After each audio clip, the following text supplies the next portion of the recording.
சத்துருகள் அநேக பெருகிட்டார்களே, அநேக நிந்தைகள் பெருகிக் கொண்டிருக்கிறது, அநேக விரோதங்கள் எழுப்பிக் கொண்டிருக்கிறது. என்னை காண்பதற்கு யாருமே இல்லை என்று அநேகர் சொல்லட்டும், உன்னை காண்பதற்கு யாருமே இல்லை என்று அநேகர் சொல்லட்டும். ஆனா உங்களுக்குள்ள இருக்கிற அந்த விசுவாசம் பெரியதாய் காணப்படணும். சொன்னது போல ஆண்டவருடைய வார்த்தை, ஆனாலும் கர்த்தாவே நீர் என் கேடகம். எவ்வளவு சத்துருகள் நமக்குள்ள பெருகி கொண்டாலும், எவ்வளவு பிசாசு நமக்கு சோதனை கொண்டு வந்தாலும், நம்ம சொல்லக்கூடிய ஒரு வார்த்தை என்ன தெரியுமா?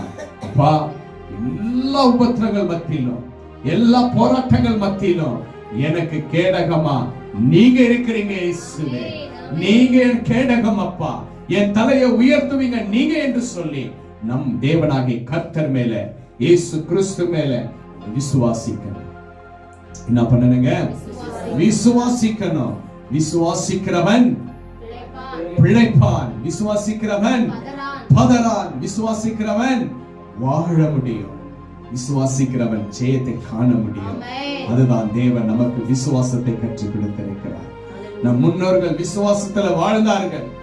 விசுவாசமுள்ள ஜெபம் விஞ்ஞானிகளை ரட்சிக்கும்.